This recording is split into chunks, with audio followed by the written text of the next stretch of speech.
Let's talk about the most powerful market in the world. And no, it's not the stock market, it's not crypto, it's not whatever shiny new object Wall Street is pushing this week. It's the bond market. And we're about to show you why it literally runs everything. Now, I get it. You're probably thinking, bonds? Seriously? That's what my grandma invests in. Bonds are boring. But let me use this quote to put it another way. Water's pretty boring too, right up until your house is on fire. The bond market is like the thermostat for the entire economy. And when it starts to move, everything else can catch fire.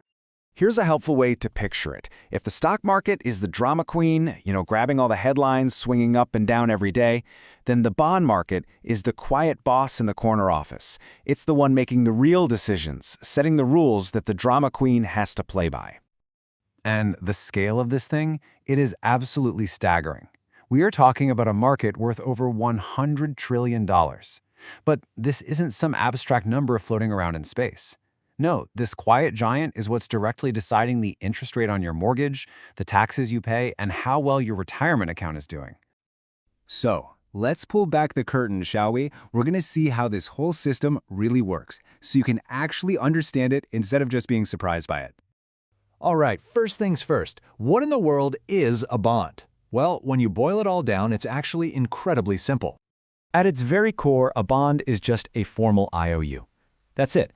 When you buy a bond, you are lending your money to someone else. Could be a huge company like Google, could be the US government itself. And in exchange for that loan, they promise to pay you back your original money plus some interest on a set date in the future. Okay, so every bond has a few key parts. Let's start with the principal. This is just the original chunk of money you loaned out. It's also called the face value, and it's the amount the borrower promises to give back to you when the whole deal is over. Next up, you've got the coupon. Now think of this as your reward for making the loan. It's a fixed interest payment that the borrower gives you, usually every year. It's this steady little income stream that people really like about bonds. Then there's the maturity date. This is basically the finish line. It's the exact day in the future when the borrower pays back your principal in full and the IOU is officially settled. And finally, this is maybe the most important concept of all, yield. Now listen closely, because yield is not the same thing as the coupon. The coupon rate is fixed, it's printed on the bond. But the yield is your actual return on your investment, and it changes based on the price you pay for the bond. This one idea is what gives the bond market all its power. And that brings us to the single most critical mechanic in this entire market.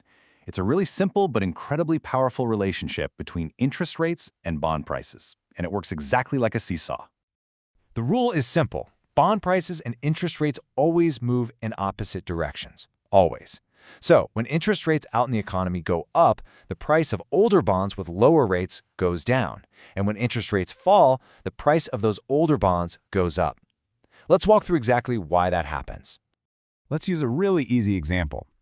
Imagine you own a bond.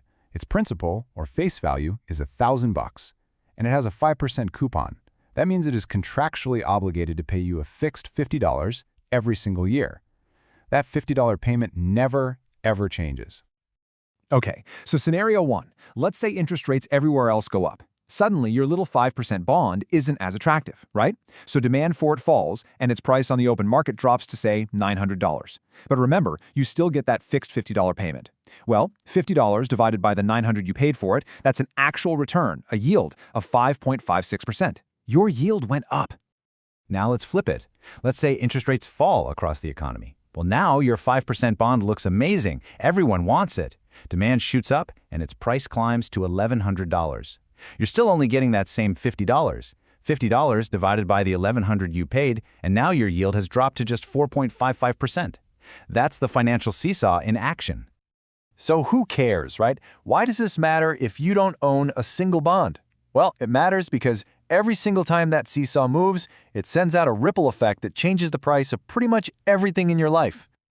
So here's the chain reaction. It all starts with U.S. Treasury bonds, which are basically seen as the safest investment on planet Earth. Step 1, their yield becomes the benchmark risk-free rate for all money. Step 2, all the other rates for your mortgage, your car loan, your credit card, they all take their cue from that benchmark. Step 3, stock market investors start looking at that safe bond yield and comparing it to the risky returns they might get in stocks. And Step 4, just like that, The cost of your entire financial life gets a new price tag. So that begs the question, why do U.S. Treasury bonds have so much power? Simple. Because the one issuing them, the U.S. government, is the biggest player in this entire game, by far. See, when the government spends more money than it takes in from taxes, it has a deficit. And in 2024 alone, that gap was a mind-boggling $1.8 trillion. So how does it fill that hole? It borrows. It covers that massive tab by selling trillions of dollars in bonds. And all of that borrowing, year after year, it really adds up. The total U.S. national debt is now 122% of the entire country's yearly economic output. Put that in simple terms, America owes more than it produces in an entire year.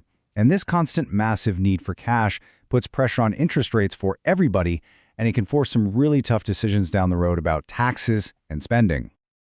So all of this, it all builds to one really crucial question. After seeing how this huge, quiet market pretty much dictates our financial lives, you gotta ask, who is really in control here? Here is the number one thing I want you to take away from all this. The bond market is not some dusty, boring corner of finance. It is the steering wheel of the global economy, and by extension, your money. Ignoring it is like letting a total stranger drive your car with their eyes closed. You simply cannot get a handle on your finances by only watching the stock market. And so that leaves us right here, with one final, crucial question.